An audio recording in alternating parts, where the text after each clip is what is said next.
June 12 తర్వాత ఎప్పుడైనా రాష్ట్రంలో ఆకస్మిక తనిఖీలు మొదలు పెడతానని ముఖ్యమంత్రి చంద్రబాబు నాయుడు స్పష్టం చేశారు. కూటమి ప్రభుత్వం ఏర్పాటై ఏడాది కావస్తుందని, అన్ని శాఖల్లో ప్రభుత్వ పనితీరు, ప్రజాసేవల విషయంలో పూర్తి స్థాయి సంతృప్తి కనిపించాలని అన్నారు. కొన్ని శాఖల్లో మార్పు వచ్చిందని, అయితే ఆర్టీసీ వంటి చోట్ల ఇంకా సేవల్లో నాణ్యత పెరగాల్సి ఉందని సీఎం దిశానిర్దేశం చేశారు. జూన్ 12 తర్వాత ఎప్పుడైనా రాష్ట్రంలో ఆకస్మిక తనిఖీలు మొదలు పెడతానని ముఖ్యమంత్రి చంద్రబాబు నాయుడు అన్నారు. రాష్ట్ర ప్రభుత్వ పథకాల అమలు, వివిధ ప్రభుత్వ సేవలపై సోమవారం సచివాలయంలో ముఖ్యమంత్రి సమీక్ష చేశారు. ప్రతి వారం 4 శాఖల పరిధిలో పథకాలు, సేవలపై ప్రజల నుంచి వచ్చే ఫీడ్బ్యాక్ను సమీక్షిస్తున్న సీఎం రేషన్, దీపం, ఏపీఎస్ఆర్టీసీ, పంచాయతీ సేవలపై వెల్లడైన ప్రజాభిప్రాయాలను పరిశీలించారు. ఈ శాఖల పరిధిలో అమలవుతున్న ప్రభుత్వ కార్యక్రమాలపై ప్రజల నుంచి ఐవీఆర్ఎస్, క్యూఆర్ కోడ్ వంటి విధానాల ద్వారా ఫీడ్బ్యాక్ తీసుకున్నారు. ఈ అభిప్రాయాలపై సీఎస్, సీఎంఓ, సెక్రటరీలతో ముఖ్యమంత్రి చర్చించారు. కూటమి ప్రభుత్వం ఏర్పాటై ఏడాది కావస్తుందని, అన్ని శాఖల్లో ప్రభుత్వ పనితీరు, ప్రజాసేవల విషయంలో పూర్తి స్థాయి సంతృప్తి కనిపించాలని సీఎం అన్నారు. కొన్ని శాఖల్లో మార్పు వచ్చిందని, అయితే ఆర్టీసీ వంటి చోట్ల ఇంకా సేవల్లో నాణ్యత పెరగాల్సి ఉందని సీఎం అన్నారు. దీపం 2 పథకం ద్వారా లబ్ధిదారులకు ఏడాదికి ఇచ్చే 3 సిలిండర్ల సబ్సిడీ మొత్తాన్ని ఒకేసారి ముందుగానే లబ్ధిదారుల ఖాతాలో జమ చేస్తామని సీఎం అన్నారు. లబ్ధిదారులు తనకు కావాల్సినప్పుడు దీపం పథకం కింద సిలిండర్ పొందొచ్చు. అయితే వారికి 3 సిలిండర్లు ఇచ్చే మొత్తాన్ని ప్రభుత్వం ముందుగానే చెల్లిస్తోంది. దీపం పథకం లబ్ధిదారుల నుంచి ఏజెన్సీ వాళ్లు కానీ, ఇతర స్థాయిల్లో కానీ ఎక్కడా డబ్బులు అదనంగా వసూలు చేసే పరిస్థితి ఉండకూడదన్నారు. మీరు ఈ నెల రేషన్ సరుకులు తీసుకున్నారా అని ప్రశ్నించగా 74% మంది అవునని, వాటి నాణ్యతపై ఎలా ఉంది అంటే బాగుందని 76% మంది చెప్పారు. రేషన్ పంపిణీలో నాణ్యతపై ప్రజలు సంతృప్తిలో పశ్చిమ గోదావరి జిల్లా ప్రథమ స్థానంలో ఉంది. అదేవిధంగా గ్యాస్ డెలివరీ సమయంలో డబ్బులు డిమాండ్ చేస్తున్నారా అనే అంశంలో 62% మంది లేదు అని చెప్పారు. పలుచోట్ల ఈ విషయంలో సమస్య ఉందని, నేరుగా వారి ఖాతాల్లో ముందుగానే డబ్బులు వేయడం ద్వారా ఈ సమస్యకు పరిష్కారం చూపాలన్నారు. ఆర్టీసీ సేవల విషయంలో ప్రయాణికుల నుంచి ఆశించిన స్థాయిలో సంతృప్తి వ్యక్తం కాలేదని, ఈ విషయంలో అధికారులు మరింత ప్రభావవంతంగా పనిచేయాలని సీఎం అన్నారు. బస్ స్టాండ్లలో తాగునీటి సౌకర్యం, టాయిలెట్ల నిర్వహణ విషయంలో ప్రయాణికుల నుంచి అసంతృప్తి వస్తుందని, దీన్ని సరిచేసుకోవాలని సీఎం అన్నారు. తాగునీటిపై 44%, టాయిలెట్లపై 55% మంది అసంతృప్తి వెల్లడించారు. ఇక పంచాయతీ సేవల విషయానికి వచ్చేసరికి ఇంటి నుంచి చెత్త సేకరణ జరుగుతుందా అనే ప్రశ్నకు 60% మంది అవునని చెప్పారు. గతంతో పోల్చుకుంటే గ్రామీణ ప్రాంతాల్లో చెత్త సేకరణ మెరుగైందని సీఎం అన్నారు. రానున్న రోజుల్లో డ్వాక్రా మహిళలకు తడి చెత్త నిర్వహణ బాధ్యత అప్పగించి కంపోస్టు తయారీ చేపడతామని సీఎం అన్నారు. జాతీయ భద్రతను దృష్టిలో ఉంచుకొని రాష్ట్రంలోని అన్ని జిల్లాల్లో ఉగ్రవాద కదలికలు, వారి సానుభూతి పరుల జాడలపై అప్రమత్తంగా ఉండాలని డిప్యూటీ సీఎం పవన్ కళ్యాణ్ సూచించారు. పెహల్గాం ఉగ్రదాడులు, తదనంతర పరిణామాలతో దేశ అంతర్గత భద్రతపై తగిన జాగ్రత్తలు తీసుకునే విషయంలో ఎక్కడా ఉదాసీనత వద్దని పేర్కొన్నారు. గతంలో ఏవైనా ఉగ్ర కార్యకలాపాల్లో పాల్గొన్న వారిపై పూర్తి స్థాయి అప్రమత్తత అవసరమని, స్లీపర్ సెల్స్, తీవ్రవాద సానుభూతి పరుల ఉనికిని గుర్తించేందుకు కట్టుదిట్టమైన చర్యలు చేపట్టాలని ఆదేశించారు. జాతీయ భద్రతను దృష్టిలో ఉంచుకుని రాష్ట్రంలోని అన్ని జిల్లాల్లో ఉగ్రవాద కదలికలు, వారి సానుభూతి పరుల జాడలపై అప్రమత్తంగా ఉండాలని డిప్యూటీ సీఎం పవన్ కళ్యాణ్ సూచించారు. ఈ మేరకు ఆయన ప్రభుత్వ ప్రధాన కార్యదర్శి డీజీపీకి లేఖలు రాశారు. ఆపరేషన్ సింధూర్ తర్వాత అనుక్షణం అప్రమత్తంగా ఉండాలని అన్నారు. విజయనగరంలో ఓ యువకుడు పేలుళ్లకు కుట్ర పన్నిన విషయాన్ని గుర్తించి పోలీసులు అరెస్ట్ చేసిన విషయం లేఖలో ప్రస్తావించారు.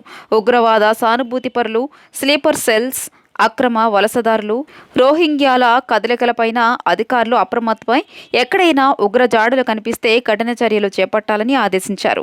రాష్ట్రంలో సుదీర్ఘమైన సముద్ర తీరం ఉందన్న పవన్ తీర ప్రాంత నిఘా, రక్షణపై ప్రత్యేక దృష్టి అవసరమని తెలిపారు. పహల్గాం ఉగ్రదాడులు, తదనంతర పరిణామాలతో దేశ అంతర్గత భద్రతపై తగిన జాగ్రత్తలు తీసుకునే విషయంలో ఎక్కడా ఉదాసీనత వద్దని సూచించారు.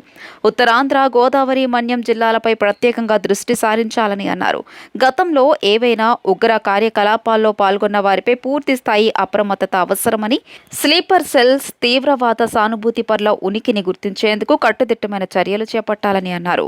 అనుమానాస్పద కార్యకలాపాలపై నిఘా ఉంచి తక్షణం తీసుకోవాల్సిన చర్యలపై ఎప్పటికప్పుడు ప్రభుత్వానికి నివేదిక సమర్పించాలని తెలియజేశారు. గుంటూరుతో పాటు మరికొన్ని జిల్లాల్లో రోహింగ్యాల ఉనికిపై సమగ్ర దర్యాప్తు జరపాలని, వీరిలో కొందరికి రేషన్, ఆధార్, ఓటర్ కార్డులు ఉండటంపై ఆందోళన వ్యక్తం వ్యక్తం చేశారు. అనుమానితుల Aadhaar card, ration card, voter ID వంటి పత్రాలు ప్రభుత్వ శాఖల నుంచి ఎలా పొందారు, వారికి ఆశ్రయం ఎవరిచ్చారు, వారికి సహకరిస్తున్న వ్యక్తులు, సంస్థలను గుర్తించి లోతైన విచారణ చేపట్టాలన్నారు. గతంలో గుంటూరుతో పాటు రాయలసీమ ప్రాంతాల్లో ఎన్ఐఏ దాడులు చేసి అనుమానితులను అదుపులోకి తీసుకున్న విషయం ప్రస్తావించారు. దేశ భద్రత, రక్షణ అత్యంత ప్రాధాన్యతతో కూడుకున్నవని, పోలీసు యంత్రాంగం శాంతి భద్రతలతో పాటు అంతర్గత భద్రతపై ప్రత్యేక దృష్టి సారించి కేంద్రానికి సహకరించాలన్నారు. కాకినాడలో రేషన్ బియ్యం అక్రమ రవాణా అంశంపై గతేడాది నవంబర్ నెలలో పరిశీలనకు వెళ్లిన సందర్భంలోనూ దేశ అంతర్గత భద్రతను ప్రస్తావించిన విషయం పవన్ కళ్యాణ్ గుర్తు చేశారు. ప్రభుత్వ పాఠశాలల్లో విద్యార్థుల సంఖ్య పెరిగేలా ప్రతి ఒక్కరూ కృషి చేయాలని పౌర సరఫరాల మంత్రి నాదెండ్ల మనోహర్ పిలుపునిచ్చారు. ఏలూరు కలెక్టరేట్లో నిర్వహించిన జిల్లా సమీక్షా కమిటీ సమావేశంలో పాల్గొన్న మంత్రి ఈసారి ప్రభుత్వ పాఠశాలల్లో ఫలితాలు అద్భుతంగా వచ్చాయన్నారు. ఈ విషయం ప్రజలందరికీ తెలియజేసేలా ప్రత్యేక కార్యాచరణ రూపొందించామన్నారు. విద్యా సంవత్సరం ప్రారంభానికి వారం రోజుల ముందు నుంచే ప్రత్యేక కార్యక్రమాలు చేపట్టనున్నట్లు మంత్రి మనోహర్ వివరించారు. వేసవి పూర్తి వర్షాకాలం సమీపిస్తుండగా ఆ మేరకు అన్ని విభాగాల్లోనూ అప్రమత్తత నెలకొనాలని, త్వరితగతిన నిర్ణయాలను తీసుకోవాలని, వ్యవసాయ సంబంధ అంశాలే కాకుండా విద్య, వైద్య తదితర అంశాలపై ప్రాధాన్యత కల్పించాలని ఇన్ఛార్జ్ మంత్రి నాదెండ్ల మనోహర్ అధికారులకు దిశానిర్దేశం చేశారు. కాలువల్లో పూడికతీత, ఉపాధి హామీ, తాగునీటి సరఫరా, రెవెన్యూ, విద్య, ఉద్యానవన విభాగాలపై మంత్రి ప్రత్యేకించి సమీక్షించారు. ఈ సందర్భంగా ఆయన మాట్లాడుతూ సాగునీటి వనరులకు సంబంధించి పనులన్నీ పూర్తి చేయాలని, ఎక్కడ నీటి ప్రవాహానికి ఇబ్బందులు ఏర్పడడం, రైతులు నష్టపోకుండా చూడాల్సిన బాధ్యత యంత్రాంగంపైనే ఉందన్నారు. ఋతుపవనాలు ముందుగా వచ్చే అవకాశం ఉన్న నేపథ్యంలో కాలువలు, చెరువుల్లో తూడు, పూడికతీత పనులు నెలాఖరులోగా పూర్తి చేయాలని సూచించారు. మైనర్ ఇరిగేషన్ పనులు తక్షణం పూర్తి చేయాలని, ఉపాధి హామీ పథకం కింద ప్రస్తుత ఆర్థిక సంవత్సరంలో 50 రోజుల్లోనే 31.71 లక్షల పని దినాలు కల్పించారు. వచ్చే నెల 15 లోపు 65% పూర్తి చేయాల్సిందేనని స్పష్టం చేశారు. ఆయిల్ ఫామ్ విస్తరణకు ఎన్నో అవకాశాలున్నాయి. రైతుల్లో మరింత చైతన్యం పెంచాలని అన్నారు. ప్రభుత్వ స్కూల్స్లో ఈ విద్యా సంవత్సరంలోనే 13,000 మంది విద్యార్థులు ప్రవేశం అదనంగా పెరగాలని, డ్రాపౌట్లను సహింపమని మంత్రి స్పష్టం చేశారు. ప్రభుత్వ ఆసుపత్రుల్లో ప్రజలకు మెరుగైన వైద్య సేవలను అందించాలని, పోలవరంలో గర్భిణీ మృతి చెందడం వంటి ఘటనలు పునరావృతం కాకూడదని నాదెండ్ల దిశానిర్దేశం చేశారు. పిల్లలు చేరేటట్టు ఐసిడిఎస్ అంగన్వాడీ సెంటర్స్తో అనుసంధానం చేసుకుని ఆటోమేటిక్గా ఒక ట్రాన్స్ఫర్మేషన్ అక్కడి నుంచి వచ్చి మన పాఠశాలలో చేరే విధంగా దాదాపు 13,000 మంది విద్యార్థులు ఆ విధంగా సిద్ధమవుతున్నారని కలెక్టర్ గారు మా దృష్టికి తీసుకొచ్చారు. గత సంవత్సరం కన్నా పోల్చుకుంటే ఒక గణనీయంగా పెరిగే విధంగా ఒక కార్యాచరణ రూపొందించాం. అదేవిధంగా రాష్ట్ర వ్యాప్తంగా విద్యార్థుల్ని ప్రభుత్వ పాఠశాలలో తీసుకురావడానికి ఒక వారం ముందే ప్రక్రియ మొదలు పెడతారు. కానీ మనం మన జిల్లాలో ప్రత్యేకంగా వీలైతే ఇమీడియట్గా సోషల్ మీడియా ద్వారా, ఇతర మాధ్యమాల ద్వారా ఎక్కువ మంది బిడ్డలు మన ప్రభుత్వ పాఠశాలలో వచ్చేటట్టు మనం ఒక కార్యాచరణ సిద్ధం చేసుకున్నాం. ప్రభుత్వ మోడల్ స్కూల్స్ అయితే ఉన్నాయో వాటి గురించి గౌరవ శాసనసభ్యులు ప్రస్తావించారు. ఆ మోడల్ స్కూల్స్లో ఉన్న ఫెసిలిటీస్ని తల్లిదండ్రులకు తెలిపే విధంగా ఒక ప్రక్రియ చేస్తే తప్పకుండా ఎక్కువ మంది ఆకర్షితులవుతారనేది దాని. విజయవాడలో ఎడతెరిపి లేకుండా వర్షం కురుస్తోంది. దీంతో లోతట్టు ప్రాంతాలన్నీ జలమయమయ్యాయి. పలుచోట్ల రోడ్లపై నీళ్లు నిలిచిపోవడంతో వాహనదారులు ఇబ్బందులు పడ్డారు. అప్రమత్తమైన మున్సిపల్ అధికారులు నగరంలో పలుచోట్ల నిలిచిపోయిన వర్షపు నీటిని తొలగిస్తున్నారు. ఆగ్నేయ బంగాళాఖాతం నుంచి కోస్తాంధ్ర, రాయలసీమ మీదుగా కర్ణాటక వరకు మరో ద్రోణి కొనసాగుతోంది. వీటి ప్రభావంతో విజయవాడలో ఉదయం నుండి వర్షం ఎడతెరిపి లేకుండా కురుస్తోంది. ఏడాది వర్షాలకు బెజవాడలోని పలు కాలనీలు నీట మునిగాయి. రోడ్లన్నీ జలమయమయ్యాయి. ఆటోనగర్ నుంచి బెంజ్ సర్కిల్ వరకు రోడ్లపై పలుచోట్ల వర్షపు నీరు నిలిచి ఉంది. ఫలితంగా వాహనాల రాకపోకలకు బాగా అంతరాయం ఏర్పడింది. వన్ టౌన్ ప్రాంతంలో మొన్నటి నుండే నీరు నిలిచిపోయాయి. అప్రమత్తమైన మున్సిపల్ అధికారులు నగరంలో పలుచోట్ల నిలిచిపోయిన వర్షపు నీటిని తొలగిస్తున్నారు. ఉపరితల ఆవర్తనం ద్రోణి ప్రభావంతో రాబోయే 4 రోజుల్లో రాష్ట్రంలోని కొన్ని ప్రాంతాల్లో భారీ వర్షాలు కురుస్తాయని ఐఎండీ అంచనా వేస్తోంది. తూర్పు మధ్య అరేబియా సముద్రంలో కర్ణాటక తీరంలో బుధవారం ఉపరితల ఆవర్తనం ఏర్పడనుంది. ఇది గురువారం నాటికి అల్పపీడనంగా తర్వాత మరింత బలపడుతుందని అంచనా. దీని ప్రభావంతో రుతుపవనాలు మరింత వేగంగా ముందుకు కదిలే అవకాశాలున్నాయని వివరిస్తోంది. పార్టీ కోసం కష్టపడితే ఫలితం దక్కుతుందనడానికి ఉదాహరణ సుగుణమ్మ అని మంత్రి కొల్లు రవీంద్ర అన్నారు.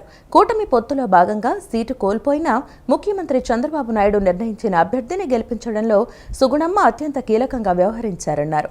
Andhra Pradesh greening and beautification corporation చైర్మన్గా బాధ్యతలు స్వీకరించిన సుగుణమ్మ రాష్ట్రాన్ని పచ్చదనంగా మార్చేందుకు చర్యలు తీసుకోవాలన్నారు. ఆమె పర్యవేక్షణలో పరిశుభ్రత, పచ్చదనంతో రాష్ట్రం అభివృద్ధి బాటలో నడుస్తుందని మంత్రి కొల్లు రవీంద్ర ఆకాంక్షించారు. Andhra Pradesh greening and beautification corporation చైర్మన్గా బాధ్యతలు స్వీకరించిన మన్నూరు సుగుణమ్మ ప్రమాణ స్వీకార వేడుకలు విజయవాడలోని ఐలాపురం హోటల్లో నిర్వహించారు. ఈ వేడుకల్లో మంత్రి కొల్లు రవీంద్ర పాల్గొన్నారు. ఈ సందర్భంగా మంత్రి మాట్లాడుతూ తాము పడిన కష్టానికి ప్రతిఫలం దక్కుతుందనడానికి గ్రీనింగ్ అండ్ బ్యూటిఫికేటీ కార్పొరేషన్ చైర్మన్గా బాధ్యతలు స్వీకరించిన సుగుణమ్మ ఉదాహరణ అని అన్నారు. సుగుణమ్మ కుటుంబంతో ఉన్న అనుబంధాన్ని సభా వేదికగా పంచుకుంటున్నానన్నారు. కూటమి పొత్తులో భాగంగా సీటు కోల్పోయిన ముఖ్యమంత్రి చంద్రబాబు నాయుడు నిర్మించిన అభ్యర్థిని గెలిపించడంలో సుగుణమ్మ అత్యంత కీలకంగా వ్యవహరించారన్నారు. గతంలో శాసనసభ్యులుగా తిరుపతి ప్రజలకు సేవలు అందించారన్నారు. ఇప్పుడు రాష్ట్ర వ్యాప్తంగా సేవలు అందించే అవకాశం వచ్చిందన్నారు. ఆంధ్రప్రదేశ్ గ్రీన్ అండ్ బ్యూటిఫికేషన్ చైర్పర్సన్గా బాధ్యతలు చేపట్టిన అనంతరం సన్మాన వేడుకల్లో మన్నూరు సుగుణమ్మ మాట్లాడుతూ తనపై నమ్మకంతో ముఖ్యమంత్రి చంద్రబాబు నాయుడు కీలక పదవి ఇచ్చి గురుతర బాధ్యతను అప్పగించారన్నారు. తనకొచ్చిన పదవికి సంపూర్ణ న్యాయం చేసేందుకు 100% చిత్తశుద్ధితో పనిచేస్తానన్నారు. ఆధ్యాత్మిక నగరం తిరుపతిని మరింత సుందరంగా తీర్చిదిద్దుతానన్నారు. రాజధాని అమరావతిని పచ్చదనంతో నింపేందుకు తన వంతు కష్టపడి పనిచేస్తానన్నారు. ముఖ్యమంత్రి చంద్రబాబు ఆశయాలకు, ఆదేశాలకు అనుగుణంగా పనిచేస్తానన్నారు. ఆంధ్రప్రదేశ్ గ్రీన్ అండ్ బ్యూటిఫికేషన్ చైర్పర్సన్గా బాధ్యతలు చేపట్టిన మన్నూరు సుగుణమ్మను ఘనంగా సన్మానించిన వారిలో పలువురు ప్రజాప్రతినిధులు, అధికారులు, అభిమానులతో పాటు శాసనసభ్యులు బోండా ఉమామహేశ్వరరావు, పులివర్తి నాని, శ్రావణి, ఎమ్మెల్సీ గ్రీష్మ, ఐలాపురం వెంకయ్య తదితరులు ఉన్నారు. బాధ్యతలు అప్పచెప్పారు.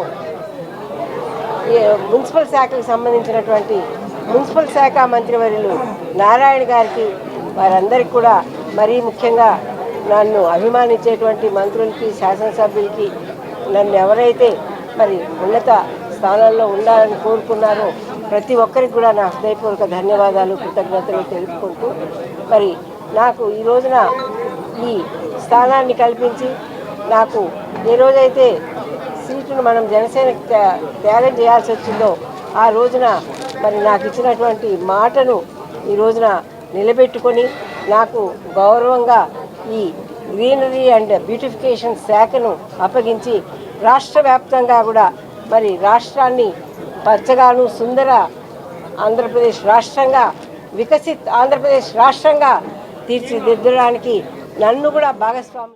మన సుగుణమ్మ గారు అర్బన్ గ్రీన్ కార్పొరేషన్ చైర్మన్గా మరి ప్రమాణ స్వీకారం చేసుకుని ఈరోజు బాధ్యతలు తీసుకున్నందుకు వారికి ముందుగా నా హృదయపూర్వక శుభాకాంక్షలు తెలియజేస్తాను.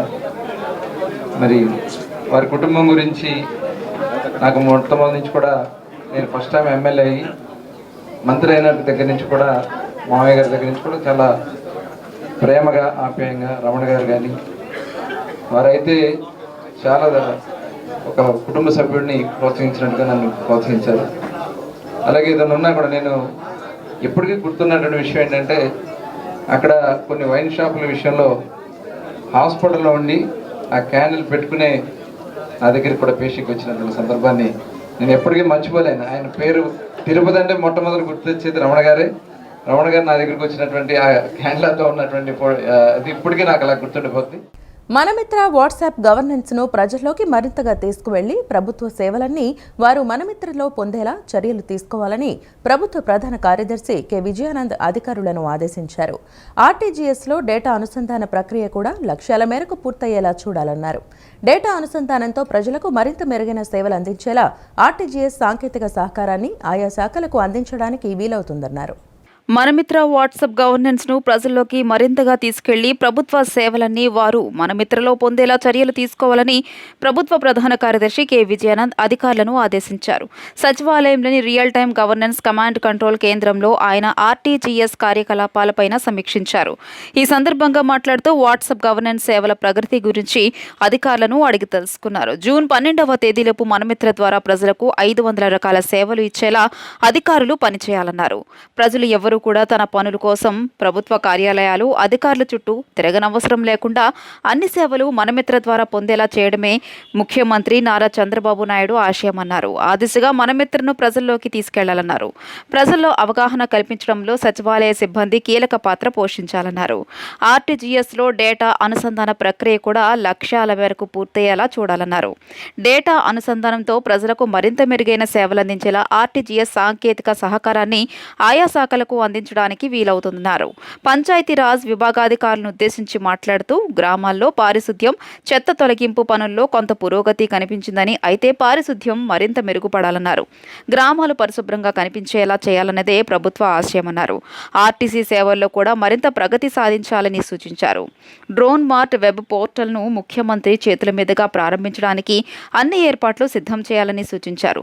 సాంకేతికంగా ఎలాంటి ఇబ్బందులు లేకుండా ఈ పోర్టల్ను రూపొందించాలని సూచించారు.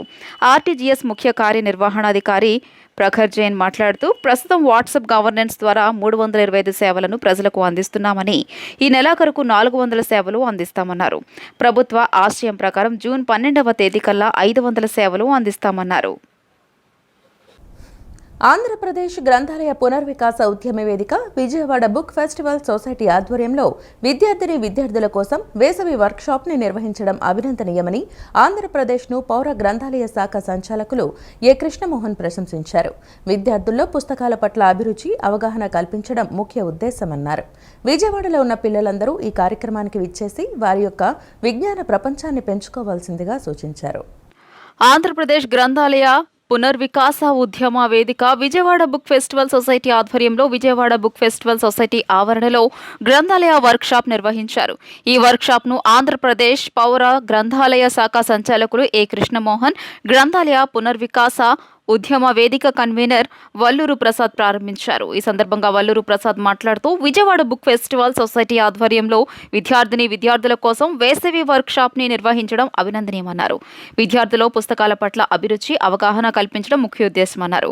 ఎక్కువ మంది పిల్లలు చిన్న వయసులో పుస్తకాలు చదవడం, పుస్తకాలు ఎలా ఉపయోగించుకోవాలి, పుస్తకాల ద్వారా విజ్ఞానం ఎలా సాధించాలి వంటి విషయాలు నేర్చుకోవడానికి దోహదపడుతుందన్నారు. విజయవాడలో ఉన్న పిల్లలందరూ ఈ కార్యక్రమంకు ఇచ్చేసి వారి యొక్క విజ్ఞాన ప్రపంచాన్ని పెంచుకోవాల్సిందిగా సూచించారు. అనంతరం ఏ కృష్ణమోహన్ మాట్లాడుతూ రాష్ట్రంలో ఈ కార్యక్రమం ద్వారా భవిష్యత్తులో రాష్ట్రం మొత్తం ఈ ఉద్యమం లేక విస్తరింపజేసి పిల్లల్ని సాహిత్యం పట్ల అవగాహన కలిగించడం ఆంధ్రప్రదేశ్ గ్రంథాలయ పునర్వికాస ఉద్యమ వేదిక లక్ష్యమన్నారు. రాష్ట్ర వ్యాప్తంగా పిల్లలకు 1 కోటి పుస్తకాలని పంపిణీ చేయాలని లక్ష్యంగా పెట్టుకుని ఈ ఉద్యమాన్ని ప్రారంభిస్తున్నట్లు పేర్కొన్నారు. కార్యక్రమంలో ముఖ్య ఉద్దేశం ఏంటంటే విద్యార్థుల్లో బుక్స్ పట్ల ఒక అభిరుచి, అవగాహన కల్పించడం. ఎక్కువ మంది పిల్లలు చిన్న వయసులో పుస్తకాలు చదవడం, పుస్తకాలను ఎలా ఉపయోగించుకోవాలి, పుస్తకాల ద్వారా విజ్ఞానం ఎలా సాధించాలని దానిపైన వారు ఇంకా విషయాలు నేర్చుకోవడానికి ఈ వర్క్షాప్ దోహదపడుతుంది. మరి ఎక్కువ మంది విజయవాడలో ఉన్న పిల్లలందరూ ఈ కార్యక్రమానికి విచ్చేసి వారి యొక్క విజ్ఞాన ప్రపంచాన్ని పెంచుకోవాల్సిందిగా సొసైటీ తరఫున కోరుతున్నాను. మానసికమైనటువంటి ఒక సంస్కారం ప్రోధి చేయటం మా ఉద్యమంలో ఒక ప్రధానమైనటువంటి లక్ష్యం. ఆ సందర్భంగా రాష్ట్ర వ్యాప్తంగా పిల్లలకు 1 కోటి పుస్తకాలని మేము వితరణ చేయాలని చెప్పి లక్ష్యంగా పెట్టుకుని ఈ ఉద్యమాన్ని ప్రారంభిస్తున్నాం. పునర్వికాస ఉద్యమ వేదిక కమిటీలన్నీ కూడా రాష్ట్ర వ్యాప్తంగా ఇప్పుడు కొన్ని చోట్ల ఇలాంటి కార్యక్రమాలు చేపట్టడం జరుగుతుంది. భవిష్యత్తులో మరింత విస్తృతంగా ఈ కార్యక్రమాలు చేపట్టడం, దాని ద్వారా ఈ తరాన్ని సాహిత్యం వైపు, గ్రంథాలయాల వైపు నడిపించడం మా ఉద్దేశం, ప్రధాన లక్ష్యంగా మీ అందరికీ తెలియజేస్తాం. పేదల విద్యకు కూటమి ప్రభుత్వం అండగా ఉంటుందని ఇంధన శాఖ మంత్రి గొట్టిపాటి రవికుమార్ పేర్కొన్నారు. ఎంతో కీలకమైన విద్యా వ్యవస్థను జగన్మోహన్ రెడ్డి ఆధ్వర్యంలోని వైసీపీ ప్రభుత్వం భ్రష్టు పట్టించిందని విమర్శించారు. గౌరవ ఉపాధ్యాయ వృత్తిని జగన్మోహన్ రెడ్డి ఏనాడు అవమానించారని విమర్శించారు. పేదల విద్యకు కూటమి ప్రభుత్వం అండగా ఉంటుందని ఇంధన శాఖ మంత్రి గొట్టిపాటి రవికుమార్ పేర్కొన్నారు. పల్నాడు జిల్లాలో పర్యటించిన మంత్రి మాచర్ల నియోజకవర్గంలో వివిధ అభివృద్ధి కార్యక్రమాలకు శంకుస్థాపన చేశారు. పల్నాడు జిల్లా పరిధిలోని సుమారు 5.78 కోట్ల రూపాయలతో విద్యాలయాలకు, నూతన భవనాలు, అదనపు వస్తుల కల్పన పనులకు మంత్రి గొట్టిపాటి భూమి పూజ చేశారు. ముందుగా కారంపూడిలోని కస్తూర్బా గాంధీ బాలికల విద్యాలయంలో 2.55 కోట్ల రూపాయలతో ఏర్పాటు చేయనున్న అదనపు వస్తుల పనులకు మంత్రి గొట్టిపాటి రవికుమార్ శంకుస్థాపన చేశారు. అనంతరం దుర్గిలో కేజీబీవీ అప్గ్రేడ్ జూనియర్ కళాశాలలో 1.51 కోట్ల రూపాయలతో నిర్మించే అదనపు భవనాలకు గొట్టుపాటి భూమి పూజ చేశారు. అనంతరం స్థానికంగా ఉన్న ఏపీ మోడల్ స్కూల్ ప్రాంగణంలో 1.72 కోట్ల రూపాయలతో నిర్మించనున్న బాలికల వసతి గృహ సముదాయానికి మంత్రి గొట్టిపాటి శంకుస్థాపన చేశారు. నియోజకవర్గంలోని అభివృద్ధి కార్యక్రమాల శంకుస్థాపనల అనంతరం మంత్రి గొట్టిపాటి రవికుమార్ మాట్లాడుతూ పేదల పక్షపాతి కూటమి ప్రభుత్వమని తెలియజేశారు. విద్యా గొప్పతనాన్ని గుర్తించిన ముఖ్యమంత్రి చంద్రబాబు నాయుడు సూచనలతో మంత్రి లోకేష్ ఆధ్వర్యంలో విద్యా వ్యవస్థను మరింత పటిష్టం చేస్తున్నామని వెల్లడించారు. ఎంతో కీలకమైన విద్యా వ్యవస్థను జగన్మోహన్ రెడ్డి ఆధ్వర్యంలోని వైసీపీ ప్రభుత్వం భ్రష్టు పట్టించిందని విమర్శించారు. గౌరవ ఉపాధ్యాయ వృత్తిని జగన్మోహన్ రెడ్డి ఏనాడో అవమానించారని అన్నారు. ఉపాధ్యాయులను మద్యం దుకాణాల వద్ద కాపలాగా ఉంచిన విషయాన్ని మంత్రి గొట్టిపాటి గుర్తు చేశారు. కూటమి ప్రభుత్వంలో విద్యా వ్యవస్థను బలోపేతం చేసి దేశంలోనే నెంబర్ 1గా తీర్చిదిద్దుతామని స్పష్టం చేశారు. ప్రతి ఇంటి నుంచి ఓ వ్యాపారవేత్త రావాలన్న సీఎం చంద్రబాబు ఆశయ సాధనే లక్ష్యంగా రాష్ట్రంలో తొలిసారిగా P4 విధానంలో స్టార్టప్ కడప పేరుతో ఎంటర్‌ప్రెన్యూర్‌షిప్ సెంటర్కు కడపలో శంకుస్థాపన చేశారు.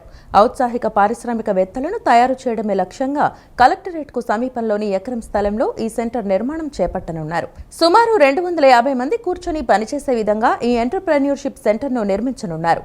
6 నెలల్లో ఈ సెంటర్ అందుబాటులోకి వస్తుందని మంత్రి సవిత తెలిపారు. ఇంజనీరింగ్ విద్యార్థులకు శిక్షణ ఇచ్చి మంచి వ్యాపారవేత్తలుగా తీర్చిదిద్దుతామని ఆమె వివరించారు. దీనికి అవసరమైన నిధులన్నీ P4 విధానంలోనే సమకూర్చనున్నట్లు తెలిపారు.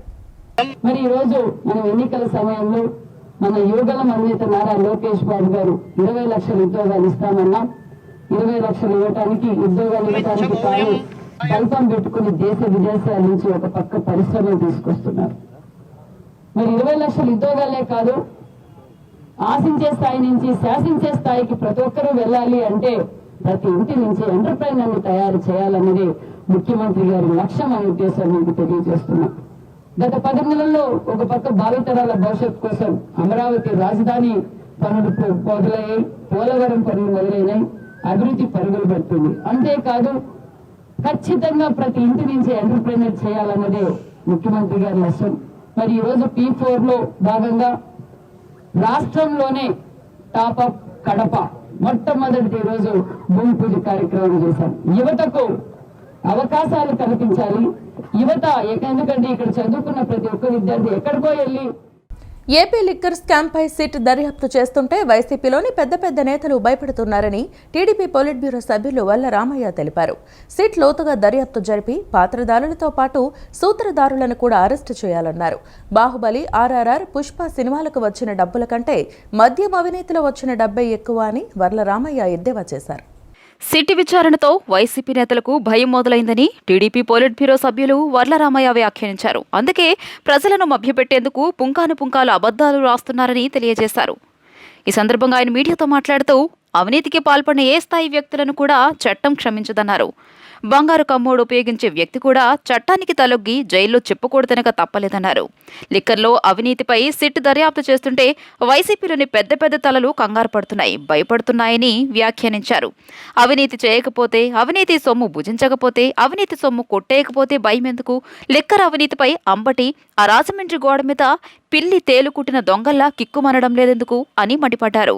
100 కోట్ల ఢిల్లీ లిక్కర్ స్కామ్కే అక్కడి సీఎం పెద్ద నేతలు అరెస్ట్ అయ్యారని, ఇక్కడ 1000 కోట్ల లిక్కర్ స్కామ్ జరిగిందని, సిట్ దర్యాప్తులో అన్ని బయటకు వస్తాయని తెలియజేశారు. 18,000 కోట్లు దారి మళ్లినట్లు తెలుస్తుందన్నారు. కేంద్రం డిజిటల్ లావాదేవీలను ప్రోత్సహిస్తుంటే ఇక్కడ నగదు లావాదేవీలతో మద్యం అమ్మకాలు జరిపి దోచుకుంది వాస్తవం కాదా? రాజ్ కసిరెడ్డి, ధనుంజయ రెడ్డి, కృష్ణమోహన్ రెడ్డి లాంటి అధికారులను అడ్డం పెట్టుకుని 1000 కోట్లు కొట్టేయడం నిజం కాదా? సిట్ లోతుగా దర్యాప్తు జరిపి పాత్రదారులతో పాటు సూత్రధారులను కూడా అరెస్టు చేయాలన్నారు. దుబాయ్ నుండి తెచ్చిన బంగారంపై కూడా మళ్లీ విచారణ చేపట్టాలని డిమాండ్ చేశారు. సిట్ దర్యాప్తు చేస్తూ ఉంటే ఫస్ట్ రిమాండ్ రిపోర్ట్ లోనే దే హ్యావ్ క్లియర్లీ మెన్షన్ 3,200 కోట్ల రూపాయల అవినీతి జరిగింది, ఇంకా దర్యాప్తు పెండింగ్ లో ఉంది. There line of investigation first case diary అంటారండి, case diary first case diary remand report కి ఎంక్లోజ్ చేసి వాళ్ళు ఇస్తారు, కోర్టులో సమర్పిస్తారు. Then it will become a open document. అర్థమయ్యేటట్టు చెప్పాలి, రాష్ట్ర ప్రజలకు కూడా తెలియాలనే ఉద్దేశంతో నేను ఈ రోజు ముందుకు వచ్చాను. అసలు సిట్ దర్యాప్తు చేస్తుండగా మేము మాట్లాడకూడదు అనుకున్నాం, అయినా కూడా రాష్ట్ర ప్రజలు ఆ పనికిమాలిన పత్రిక, ఆ పనికిమాలిన ఛానల్లో మాట్లాడుతుంది. ఒకవేళ నిజమనుకుంటారేమో, కాదు అబద్ధాలు ప్రచారం చేస్తున్నారు వాళ్ళు అని చెప్పాలనే ఉద్దేశంతో మీ ముందుకు వచ్చాను నేను. లిక్కర్ స్కామ్లో 3,200 కోట్ల రూపాయలు అవినీతి జరిగింది. సిట్ దర్యాప్తు చేపట్టాము. ఈ కసిరెడ్డి అని అతన్ని మేము అరెస్ట్ చేసాం, అంతా తానే అని వాళ్ళ కేసు డైరీలో మెన్షన్ చేయటం జరిగింది. కసిరెడ్డి నిర్దోషి అంటుంది జగన్మోహన్ రెడ్డి గారి వాయిస్. ఏవండి పాత్రికేయ సోదరులారు, మీరందరూ కూడా మీరందరూ నిష్ణాతులు. మీరు దుబాయ్ నుంచి మారు పేరుతో దొంగ పేరుతో వచ్చి ఇక్కడ దొరికాడు. వాడు ఎక్కడ నిజాయితీ పడి అవుతారు సార్? కామన్ మామూలు ఇద్దరు మాట్లాడుకుందాం, సామాన్యులు ఇద్దరు రిక్షా వాళ్ళు మాట్లాడుకో. మారు పేరులో విమానంలో ప్రయాణం చేసి దుబాయ్ నుంచి ఎయిర్పోర్ట్లో ఎవరికి దొరకకూడదని వచ్చిన వాడు నిజాయితీ పడా జగన్మోహన్ రెడ్డి గారు? మీ ఉద్దేశం? డైకిన్ సంస్థ ప్రపంచంలోనే నెంబర్ 1 కంపెనీ అని 150కి పైగా దేశాల్లో డైకిన్ సంస్థ ఎయిర్ కండిషనర్స్ విక్రయాలు జరుపుతున్నట్లు Daikin air conditioning India private limited chairman and managing director Kanwaljeet Jawa తెలిపారు. భారతదేశంలో 25 ఏళ్లుగా డైకిన్ సంస్థ ఎయిర్ కండిషనర్లు తయారు చేస్తోందని, 3 ఫ్యాక్టరీల ద్వారా 3 బిలియన్ రూమ్ ఎయిర్ కండిషనర్స్ తయారు చేస్తున్నట్లు వెల్లడించారు. భారతదేశంలో డైకిన్ అమ్మకాలు బాగా పెరిగాయని, ముఖ్యంగా దక్షిణ భారతదేశంలో, అందులో ఆంధ్రప్రదేశ్లో చాలా వేగంగా వృద్ధి చెందుతున్నట్లు చెప్పారు. ఎయిర్ కండిషనింగ్ తయారీ రంగంలో అగ్రగామి సంస్థ అయిన Daikin air conditioning India private limited సంస్థ తాడిగడప 100 అడుగుల రోడ్లోని సిఎస్ఆర్ నిర్మాణ్ రాయల్ ఓక్ గార్డెన్స్లో తమ మొదటి డైకిన్ సొల్యూషన్స్ను ఏర్పాటు చేసింది. డైకిన్ డీలర్ అయిన Rakshit air conditioning and services నిర్వాహకులు రాజ్ కమల్ ఏర్పాటు చేసిన ఈ సొల్యూషన్ ప్లాజాను Daikin solutions Daikin air conditioning India private limited chairman and managing director Kanwaljeet Jawa, executive director Sanjay Goyal, regional vice president south Rao, vice president Joginder Singh జ్యోతి ప్రజ్వలన చేసి ప్రారంభించారు. ఈ సందర్భంగా కన్వల్జీత్ జావా మాట్లాడుతూ ఎయిర్ కండిషనర్ మార్కెట్లో భారతదేశం ప్రపంచంలో 3వ స్థానంలో ఉందని తెలియజేశారు. భారతదేశంలో పరిశ్రమలను స్థాపించి మరిన్ని ఉత్పత్తులను తీసుకొచ్చి మ్యానుఫ్యాక్చరింగ్ హబ్గా తయారు చేయడం తమ లక్ష్యమన్నారు. 392 సొల్యూషన్ ప్లాజాలు దేశవ్యాప్తంగా ఉన్నాయని, 393వది విజయవాడలో ఏర్పాటు చేశామన్నారు. డైకిన్ సొల్యూషన్స్ ప్లాజా ఎక్స్పీరియన్స్ సెంటర్ల ఆవశ్యకత చాలా ఉందని, వినియోగదారులు చూసి అనుభూతిని పొందేందుకు ఎక్స్పీరియన్స్ సెంటర్లు దోహదపడతాయన్నారు. Daikin air conditioning India private limited regional vice president Nimmagadda Kutumbarao మాట్లాడుతూ ఎయిర్ కండిషనింగ్లో డైకిన్ నెంబర్ 1 బ్రాండ్ అని తెలియజేశారు. భారతదేశంలో సిల్వర్ జూబ్లీ పూర్తి చేసుకుందన్నారు. డైకిన్లో ఎయిర్ కండిషనింగ్ సంబంధించిన అన్ని ఉత్పత్తులు ప్రతి రేంజ్లో ఉంటాయన్నారు. తడలో 3వ ప్లాంట్ ఏర్పాటు చేశామని, దాని ద్వారా 15 లక్షల ఎయిర్ కండిషనర్లు తయారు చేసి ఏపీలోనే విక్రయిస్తున్నామని చెప్పారు. విజయవాడ తాడిగడప 100 అడుగుల రోడ్లో ఏర్పాటు చేసిన ఈ సొల్యూషన్ ప్లాజాలో హై వాల్ ఇన్వర్టర్, స్ప్లిట్ ఏసీలు, cassette, duct type, VRV, deep ఫ్రీజర్లు, చిల్లర్లు వంటి అన్ని ఉత్పత్తులు ఉన్నాయన్నారు. The solution plazas all over India, and this is almost about 392 we have already opened, and today we have 393 solution plaza which we are opening in Vijayawada to give to customers the latest state of the art products at their doorstep. So I want to thank all of you, and I want to congratulate Raj Kamal for taking this initiative. The entire company is behind him and his family. I met the family. Daikin philosophy is one big family. We have over 100,000 people working all over the world, and in India we have close to about 18,000 dealers, but we have partners like this who are exclusive, full line, which is about 393. Products అన్నీ లైవ్గా ఇక్కడ ఉంటాయన్నమాట ఈ solution ప్లాజాలో. So ఈ solution ప్లాజాలో మీరు అందరూ వచ్చి రాజ్ కుమార్ గారు ఇచ్చే సర్వీస్ కానీ, ఆయన ఇచ్చే ప్రోడక్ట్ క్వాలిటీ కానీ, ఆయన ఇచ్చే ప్రైస్ కానీ మీరు చూస్తే కనుక చాలా సంతోషపడతారు. ఇది మీ విజయవాడలో పోరంకి రోడ్లో రాపోవటం చాలా గర్వకారణం మాకందరికీ. ఈ సొల్యూషన్ ప్లాజా రావటం వల్ల ఇంకా బాగా అంటే ఇప్పుడు ఉన్న ఆంధ్ర గవర్నమెంట్ ఏదైతే ఉందో చాలా స్ఫూర్తిగా చాలా మంచిగా పనిచేసే గవర్నమెంట్ వచ్చింది. ఆ గవర్నమెంట్లో మనకు వచ్చే ఇనిషియేటివ్స్ ఏదైతే ఉన్నాయో బిల్డింగ్స్ కానీ ఫ్యాక్టరీస్ కానీ లేకపోతే రేపు అమరావతి క్యాపిటల్ సిటీ కానీ అన్నిట్లో రక్షిత్ ఎయిర్ కండిషనింగ్ అనేది చాలా ఉపయోగపడుతుంది మనకి. మీరందరూ ఇక్కడికి వచ్చి మా ప్రోడక్ట్స్ ఏదైతే ఉన్నాయో చూసి మీరు దాని క్వాలిటీ కానీ ఆయన ఇచ్చే ఆఫ్టర్ సేల్ సర్వీస్ కానీ మీరు చూసారంటే డైకిన్ మీరు వదలరు. మీరు డైకిన్ మీ ఇంట్లో వచ్చి చాలా చల్లగా ఉండాలని కోరుకుంటూ ధన్యవాదాలు. ఈ వార్తలు ఇంతటితో సమాప్తం. నమస్కారం.